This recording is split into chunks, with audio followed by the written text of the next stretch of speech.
దసరా శరన్నవరాత్రుల సందర్భంగా 3వ రోజు అమ్మవారికి నైవేద్యంగా సమర్పించే కొబ్బరి అన్నాన్ని చేసి చూపిస్తున్నాను. ఈ పద్ధతిలో చేసి చూడండి, చాలా కమ్మగా ఉంటుంది. నైవేద్యంగానే కాకుండా ఉదయాన్నే లంచ్ బాక్స్ కూడా ఇలా ప్రిపేర్ చేసి పెట్టచ్చు. ముందుగా మిక్సీ జార్లోకి పచ్చి కొబ్బరి ముక్కలు 1 కప్పు తీసుకొని ఫస్ట్ నీళ్లు పోయకుండా మెత్తగా గ్రైండ్ చేసుకోవాలి. ఇలా మెత్తగా గ్రైండ్ చేసుకున్న తర్వాత ఇందులో 1 కప్పు నీళ్ళు వేసుకొని మళ్ళీ గ్రైండ్ చేసుకొని ఇప్పుడు వడకట్టుకోవాలి.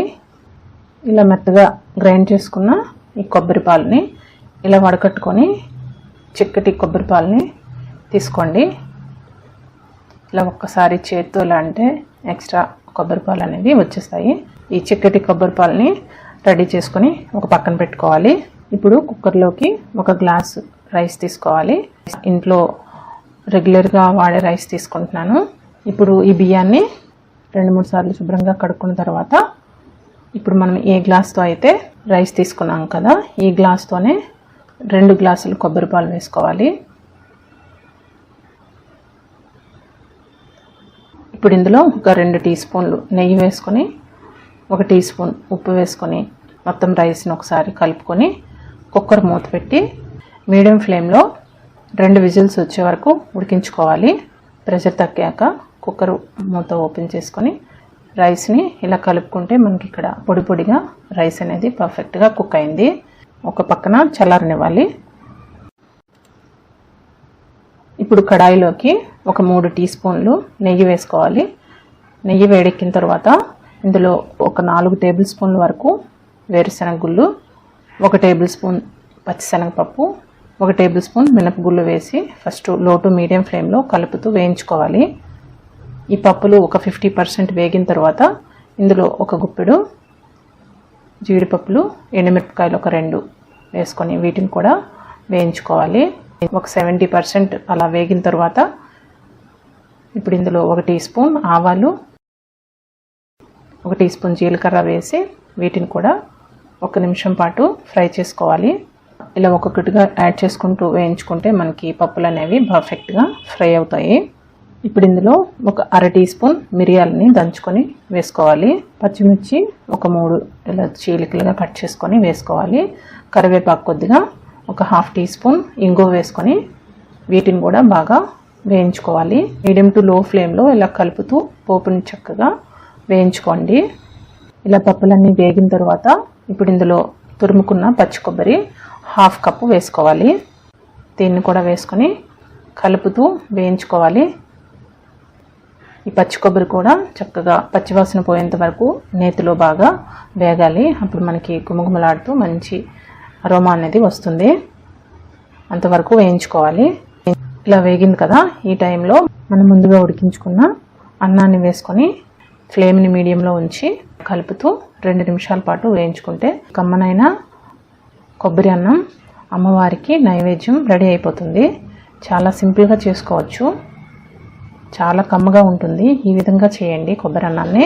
కమ్మనైన కొబ్బరి అన్నం ప్రసాదం తయారైపోయింది. అమ్మవారికి ఈ దేవి నవరాత్రిలో 3వ రోజు ఇలా కొబ్బరి అన్నాన్ని నైవేద్యంగా సమర్పించుకుంటారు. మీరు కూడా ఈ విధంగా ఈజీగా ప్రిపేర్ చేయండి. ఉదయాన్నే లంచ్ బాక్స్ కూడా పర్ఫెక్ట్ రెసిపీ. ఇలా సింపుల్గా చాలా కమ్మనైన కొబ్బరి అన్నాన్ని లంచ్ బాక్స్ కూడా పెట్టచ్చు. చింతపండు పులిహోర అచ్చం గుడిలో పెట్టే ప్రసాదం రుచితో చేసి చూపిస్తున్నాను. చాలా కమ్మగా చాలా టేస్టీగా వస్తుంది. అమ్మవారికి ఎంతో ప్రీతికరమైన ఈ చింతపండు పులిహోరని ఈ కొలతలతో తప్పకుండా ట్రై చేయండి. ముందుగా 2 కప్పులు బియ్యాన్ని తీసుకొని నీళ్లు పోసి 2-3 సార్లు శుభ్రంగా బియ్యాన్ని కడుక్కోవాలి. కడుక్కున్న తర్వాత ఇలా 2 కప్పులకి 3.5 కప్పులు నీళ్లు వేసుకొని ఎసరు పెట్టుకొని వండుకోవడం వల్ల పులిహోరకి పొడి పొడిగా రైస్ కావాలి కాబట్టి ఇలా అయితే కరెక్ట్గా మనకి పొడి పొడిగా రైస్ వస్తుంది. 2 టీ స్పూన్లు ఉప్పు వేసుకొని 1 టేబుల్ స్పూన్ నూనె వేసుకోవాలి. కుక్కర్ మూత పెట్టి మీడియం ఫ్లేమ్లో 2 విజిల్స్ వచ్చే వరకు ఉడికించుకోవాలి అన్నాన్ని. ఒక బౌల్లో ఒక 30 గ్రాములు చింతపండు తీసుకొని చింతపండు మునిగేంత వరకు వేడి నీళ్ళు వేసుకొని నానబెట్టుకోవాలి. ఒక 15 నిమిషాల పాటు నానిన తర్వాత చింతపండుని చిల్లుల గిన్నెలోనికి ఈ గుజ్జుని వేసుకొని చింతపండు రసాన్ని తీసుకోవాలి. ఇలా మొత్తం చింతపండు రసాన్ని తీసుకొని ఇప్పుడు 1 టీ స్పూన్ ఉప్పు, చిన్న బెల్లం ముక్క, ఒక 1/2 టీ స్పూన్ పసుపు, ఒక 5 పచ్చిమిరపకాయలు, కరివేపాకు కూడా వేసుకొని ఇప్పుడు ఈ ప్యాన్ని పొయ్యి పైన పెట్టి మీడియం ఫ్లేమ్లో కలుపుతూ దగ్గరగా అయినంత వరకు ఉడికించుకోవాలి. ఇలా చింతపండు గుజ్జుని తీసుకునేటప్పుడు నీళ్లు ఎక్కువగా పోయకుండా వీలైనంత చిక్కగా తీసుకుంటే మనం ఉడికించుకునేటప్పుడు తొందరగా ఉడికించుకోవచ్చు. చూడండి ఇలా ముద్దలా అవ్వాలి. ఈ టైంలో స్టవ్ ఆఫ్ చేసుకోవాలి. చూడండి అన్నం ఇక్కడ మనకి పొడి పొడిగా ఉడికిపోయింది. ఇప్పుడు కుక్కర్ నుంచి అన్నం తీసుకొని ఒక వెడల్పాటి పళ్ళెంలో వేసుకోవాలి. అన్నాన్ని చల్లారనివ్వాలి. వేడిగా ఉన్నప్పుడే ఇలా అన్నాన్ని ఒక పళ్ళెంలోనికి తీసుకోవాలి. తర్వాత అన్నం పైనుంచి నువ్వుల నూనె అయినా లేదా వేరుశనగ నూనె అయినా 1 టేబుల్ స్పూన్ వేసుకుంటే మనకి పులిహోర అనేది పొడి పొడిగా అవుతుంది.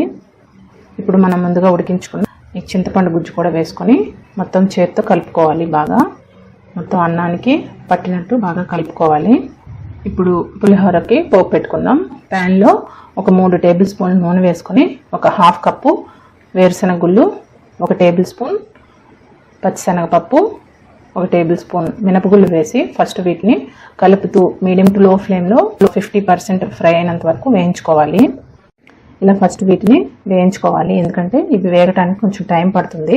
ఒక 50% వేగిన తర్వాత ఇందులో 1 టీ స్పూన్ ఆవాలు, 1 టీ స్పూన్ జీలకర్ర, ఎండుమిరపకాయలు ఒక 3-4, జీడిపప్పులు ఒక గుప్పెడు వేసుకొని వీటిని కూడా మీడియం టు లో ఫ్లేమ్లో వేయించుకోవాలి. పప్పులన్నీ వేగిన తర్వాత ఒక 70% వేగిన తర్వాత ఇప్పుడు చివరిగా 1 టేబుల్ స్పూన్ సన్నగా తరిగి పెట్టుకున్న అల్లం ముక్కలు, కొద్దిగా కరివేపాకు, 1 టీ స్పూన్ ఇంగువ వేసుకొని ఇవి చివరిగా వేసుకొని వేయించుకోండి. ఇవి ఈ వేడికే చక్కగా వేగిపోతాయి, మంచి ఫ్లేవర్ఫుల్గా ఉంటుంది. ఇలా వేయించుకోవడం వల్ల మనకి పోపు అనేది బాగా వేగుతుంది. చూడండి ఇప్పుడు మొత్తం అన్నీ చక్కగా వేగాయి.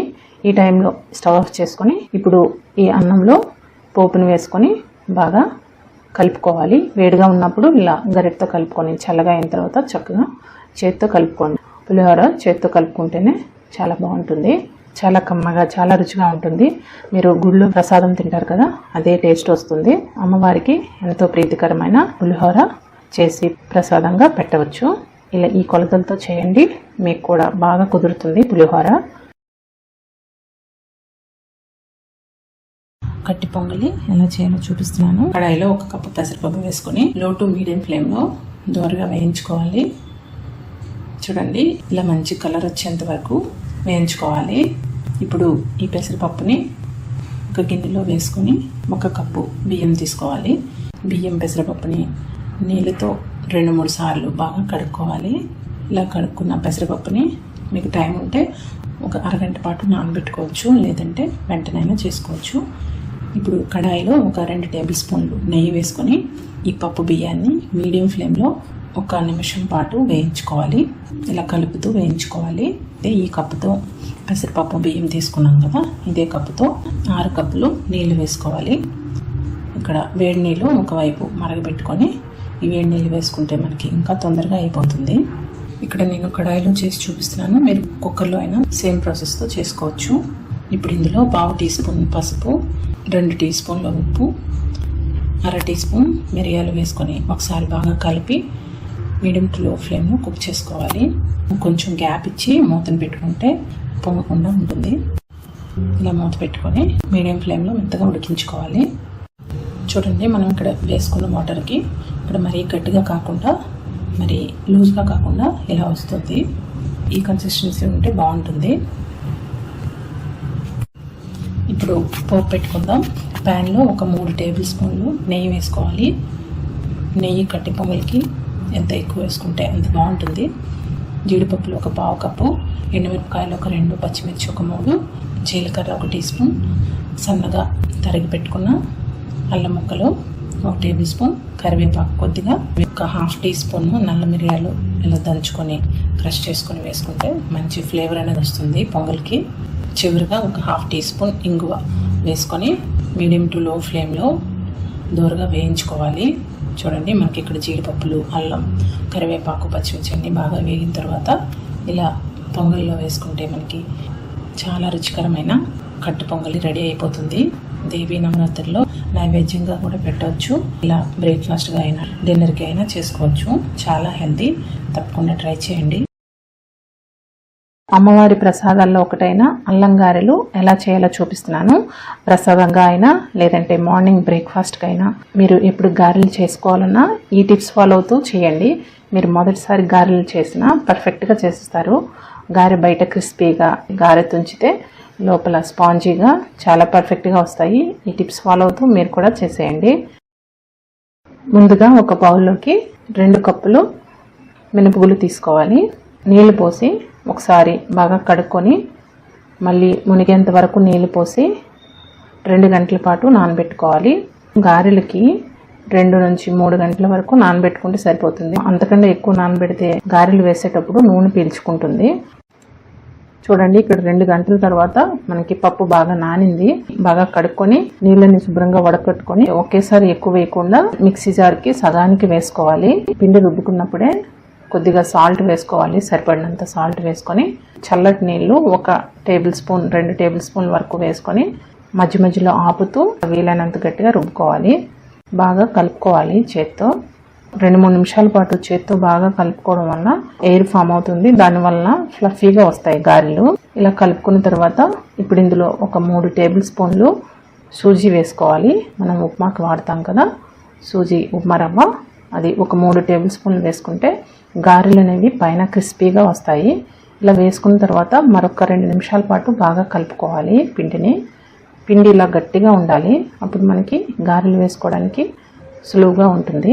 ఇలా కలుపుకున్న తర్వాత ఇందులో ఒక 1/2 టీ స్పూన్ మిరియాలు దంచుకొని క్రష్ చేసుకొని వేసుకోవాలి. 1 టీ స్పూన్ జీలకర్ర, 1 టేబుల్ స్పూన్ సన్నగా తరుక్కున్న అల్లం ముక్కలు, పచ్చిమిర్చి 1 టేబుల్ స్పూన్ సన్నగా తరుక్కొని, కరివేపాకు ఇలా సన్నగా తరుక్కొని కొద్దిగా కరివేపాకు వేసుకొని ఇలా వేసుకున్న తర్వాత మరొక నిమిషం పాటు ఇలా కలుపుకోవాలి. ఒకవేళ ఇలా కలుపుకోవడం మీకు కష్టం అనిపిస్తే ఈ టైంలో మీకు గారెలు ఫ్లఫీగా రావడం కోసం 1/4 టీ స్పూన్ వంట సోడా వేసుకున్న గారెలు గుల్లగా వస్తాయి.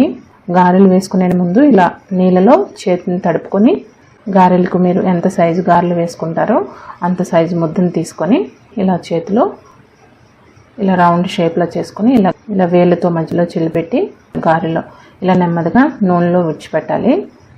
ఇలా నెమ్మదిగా నూనెలో వదిలితే గారె అనేది నీట్గా వచ్చేస్తుంది.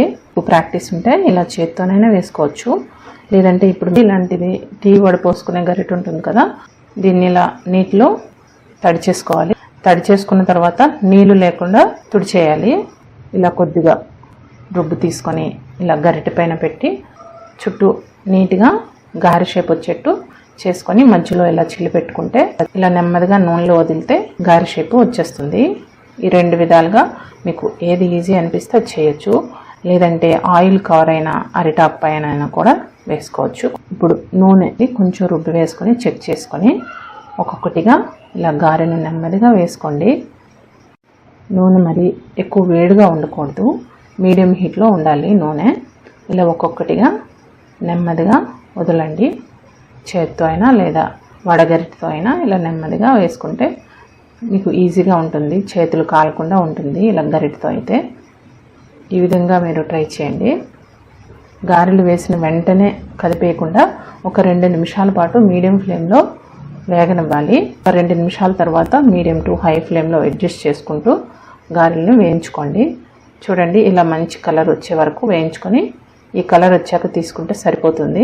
ఆయిల్ అనేది పీల్చకుండా ఉండాలంటే పప్పు ఎక్కువ నానబెట్టకుండా 2-3 గంటలు నానబెట్టుకొని గారెలకు రుబ్బుకోవాలి. గారెలు స్పాంజీగా రావడం కోసం ఒక 5 నిమిషాల పాటు బాగా రుబ్బుని కలుపుకోవాలి. లేదంటే చిటికెడు వంట సోడా వేసుకొని కలుపుకోవాలి గారెలు వేసే ముందు. మీరు ఇలా ఈ టిప్స్ ఫాలో అవుతూ చేశారంటే మీరు కూడా పర్ఫెక్ట్గా గారెలు చేసేస్తారు. బయట క్రిస్పీగా ఎంత స్పాంజీగా వచ్చాయో, అసలు నూనె అనేది పీల్చుకోకుండా ఇలా పర్ఫెక్ట్ గారెలు మీరు కూడా ఈ టిప్స్ ఫాలో అవుతూ చేయండి. చాలా పర్ఫెక్ట్గా వస్తాయి. నోట్లో వేసుకుంటే కరిగిపోయే పర్ఫెక్ట్ రవ్వ కేసరి ఎలా చేయాలో చూపిస్తున్నాను. రానున్నవన్నీ పండగలే కాబట్టి క్షణాల్లో ప్రసాదంగా అయినా చేసుకోవచ్చు. లేదంటే స్వీట్ తినాలనిపించినప్పుడు ఇలా ఈజీగా టేస్టీగా చాలా క్విక్గా చేసుకోవచ్చు. ఈ కొలతలతో చేసేయండి, మీకు కూడా రవ్వ కేసరి పర్ఫెక్ట్గా వచ్చేస్తుంది. దానికోసం ముందుగా ప్యాన్లో ఒక 2 టేబుల్ స్పూన్లు నెయ్యి వేసుకోండి. నెయ్యి వేసుకొని ఇందులో ఒక గుప్పెడు జీడిపప్పులు వేసుకొని ఫస్ట్ వేయించుకోవాలి. లో ఫ్లేమ్లోనే దోరగా వేయించుకొని ఇలా సగం వేగిన తర్వాత ఇందులో ఒక 10-15 కిస్మిస్లు మీకు నచ్చిన డ్రై ఫ్రూట్స్ ఇందులో వేసుకొని వేయించుకోవచ్చు. నేను ఇక్కడైతే ఈ 2 రకాలు వేస్తున్నాను. ఇలా వేగిన తర్వాత వీటిని ఒక బౌల్లో తీసుకొని పక్కన పెట్టుకుందాం. ఇప్పుడు ఇదే నెయ్యిలో సూజీ రవ్వ 1 కప్పు వేసుకొని లో టు మీడియం ఫ్లేమ్లో కలుపుతూ వేయించుకోవాలి. ఇలా కలుపుతూ వేయించుకోవడం వల్ల రవ్వ అనేది ఈవెన్గా వేగుతుంది. చూడండి, ఇది మంచి సువాసన అనేది వస్తుంది. రవ్వ వేగినప్పుడు మంచి సువాసన వస్తుంది. ఈ కలర్ లైట్ గోధుమ కలర్ వచ్చినప్పుడు వేరొక వైపు మనం ఏ కప్పుతో అయితే రవ్వ తీసుకున్నామో ఈ కప్పుతోనే 3 కప్పులు నీళ్ళు తీసుకొని వేడి చేసుకొని ఇప్పుడు ఈ రవ్వలో వేడి నీళ్ళని కొద్దిగా వేడిగా ఉంటాయి కదా, 2 నూక వేడిగా ఉంటుంది, నీళ్ళు కూడా వేడిగా ఉంటాయి కాబట్టి కొద్దిగా వేసుకోండి. వేసుకొని ఒకవైపు నీళ్ళు వేస్తూ రెండో వైపు తిప్పుకుంటూ ఉంటే మనకి ఉండలు కట్టకుండా ఉంటుంది. ఇలా ఉండలు లేకుండా రవ్వ మొత్తం కలుపుకున్న తర్వాత చూడండి, రవ్వ అనేది ఇక్కడ బాగా కుక్ అయిపోయింది. ఈ టైంలో మనం ఏ కప్తోనైతే రవ్వ తీసుకున్నామో అదే కప్పుతో 1.5 కప్పులు పంచదార వేసుకోవాలి. ఈ పంచదార వేసుకున్న తర్వాత మీడియం టు లో ఫ్లేమ్లోనే కలుపుతూ ఉండాలి, ఉండలు లేకుండా.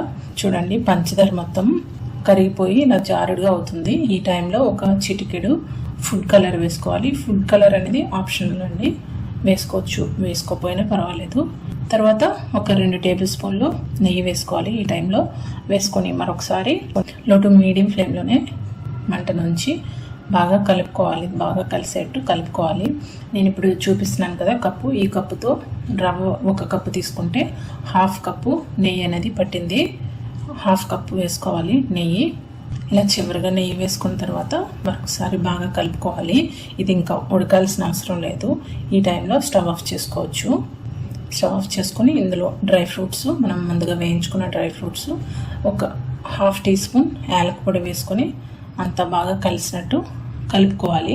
ఈ కొలతలతో చేయండి. 1 కప్పు సూజీ తీసుకుంటే 1/2 కప్పు నెయ్యి, 1.5 కప్పులు పంచదార వేసుకుంటే మీకు కరెక్ట్గా సరిపోతుంది. కొలతలు చాలా పర్ఫెక్ట్గా వస్తుంది. ఈ కొలతలతో చేయండి. చూడండి, మీకు ఇలా చూస్తుంటేనే అర్థమవుతుంది కదా ఎంత సాఫ్ట్గా ఇలా నోట్లో వేసుకుంటే కరిగిపోద్ది. అంతేనండి, ఈ కొలతలతో చేశారంటే మీరు కూడా పర్ఫెక్ట్ రవ్వ కేసరి చాలా ఈజీగా చేసుకోవచ్చు. బెల్లం పరమాన్నం చేసి చూపిస్తున్నాను. చల్లారిన తర్వాత కూడా గట్టిగా కాకుండా చాలా బాగా వస్తుంది. ఇప్పుడు నేను చూపించిన కొలతలతో చేయండి, చాలా పర్ఫెక్ట్గా మీకు పరమాన్నం అనేది వస్తుంది. ముందుగా నేను ఇక్కడ 1 కప్పు కొలత తీసుకున్నాను. ఈ కప్పుతో ఫస్ట్ 1 కప్పు బియ్యాన్ని వేసుకొని 2 సార్లు బియ్యాన్ని కడుక్కోవాలి. ఇప్పుడు ఇందులో నీళ్లు పోసి గంట పాటు నానబెట్టుకోవాలి. వేరొక గిన్నెలో మనం ఏ కప్పుతో అయితే బియ్యాన్ని తీసుకున్నామో అదే కప్పుతో తురిమిన బెల్లం 1.5 కప్పులు తీసుకోవాలి. మీకు స్వీట్ కరెక్ట్గా సరిపోతుంది. ఈ 1.5 కప్పులు బెల్లం తీసుకొని ఇందులో కొద్దిగా 3 టేబుల్ స్పూన్ల నీళ్ళు వేసుకొని ఈ బెల్లాన్ని కరిగించుకోవాలి. లైట్గా తీగ పాకం వచ్చేంత వరకు కరిగించుకొని ఇలా పొంగొచ్చింది కదా, ఇప్పుడు ఈ బెల్లం పాకాన్ని చల్లారనివ్వాలి. ఇప్పుడు మనం ఏ గిన్నెలో అయితే పరమాన్నం వండుకుంటామో అదే గిన్నెలో ఏ కప్పుతో మనం బియ్యాన్ని తీసుకున్నామో అదే కప్పుతో చిక్కటి పాలు 6 కప్పులు వేసుకోవాలి. చిక్కటి పాలు వేసుకుంటే పరమాన్నం అనేది చాలా కమ్మగా వస్తుంది. ఇప్పుడు 2 కప్పులు నీళ్ళు వేసుకోవాలి. వేసుకున్నాక పాలు ఇలా పొంగిన తర్వాత ఇప్పుడు ఇందులో మనం నానబెట్టుకున్న బియ్యాన్ని వేసుకోవాలి. బియ్యం వేసుకొని ఒకసారి ఇలా కలుపుకున్న తర్వాత మీడియం టు లో ఫ్లేమ్లో ఈ పాలు బియ్యాన్ని ఉడికించుకోవాలి. సన్నని మంట పైన ఇలా ఉడికించుకోవడం వల్ల మనకి పరమాన్నం అనేది చాలా కమ్మగా వస్తుంది. ఇలా ఒక 10 నిమిషాల తర్వాత మనకి చూడండి మధ్య మధ్యలో కలుపుతూ ఉండాలి. ఒక 10 నిమిషాల తర్వాత మనకి ఇక్కడ అన్నం అనేది చూడండి చక్కగా ఉడికింది. ఇలా ఉడికినప్పుడు 1 కప్పు పచ్చి కొబ్బరి ముక్కలు, ఒక 1/2 టీ స్పూన్ యాలకుల పొడి వేసుకొని మరొకసారి కలుపుకోవాలి. మనకి ఇక్కడ కన్సిస్టెన్సీ చూడండి ఇలా ఉంది. ఇలా ఉన్నప్పుడు స్టవ్ ఆఫ్ చేసుకోవాలి. స్టవ్ ఆఫ్ చేసుకొని ఇంతలో మనకి ఈ బెల్లం పాకం కూడా చల్లగా అయిపోయింది. ఈ చల్లారిన బెల్లం పాకాన్ని ఇలా వడకట్టుకోవాలి. బెల్లంలో ఏమైనా డస్ట్ పార్టికల్స్ ఉంటే మనం తీసుకోవచ్చు. లేత తీగపాకం వచ్చినంత వరకు మనం బెల్లాన్ని కరిగించుకున్నాం కదా, అందువలన మనం దీన్ని మళ్ళీ పొయ్యి మీద పెట్టి ఉడికించాల్సిన అవసరం లేదు. ఇలా ఒకసారి బాగా కలుపుకొని ఇప్పుడు మనం ఈ పరిమాణాన్ని ఒక పక్కన పెట్టుకోవాలి. మరి ఇంకా స్టవ్ ఆన్ చేయకూడదు. ఇప్పుడు వేరొక గిన్నెలో ఒక 3 టీ స్పూన్లు నెయ్యి వేసుకోవాలి. నెయ్యి వేసుకొని మంటను సిమ్లో ఉంచి జీడిపప్పులు ఒక 10-15 జీడిపప్పులు వేసి ఫస్ట్ దోరగా వేయించుకోవాలి. ఇలా కలుపుతూ దోరగా వేయించుకోవాలి. ఇప్పుడు ఇలా వేగిన తర్వాత ఇందులో 10-15 కిస్మిస్లు వేసుకోవాలి. ఇలా కిస్మిస్లు వేసిన తర్వాత వెంటనే స్టవ్ ఆఫ్ చేసుకోవాలి. ఈ గిన్నె వేడికి నెయ్యి వేడిగా ఉంటుంది కదా, దానికి మనకి కిస్మిస్లు అనేవి ఫ్రై అయిపోతాయి.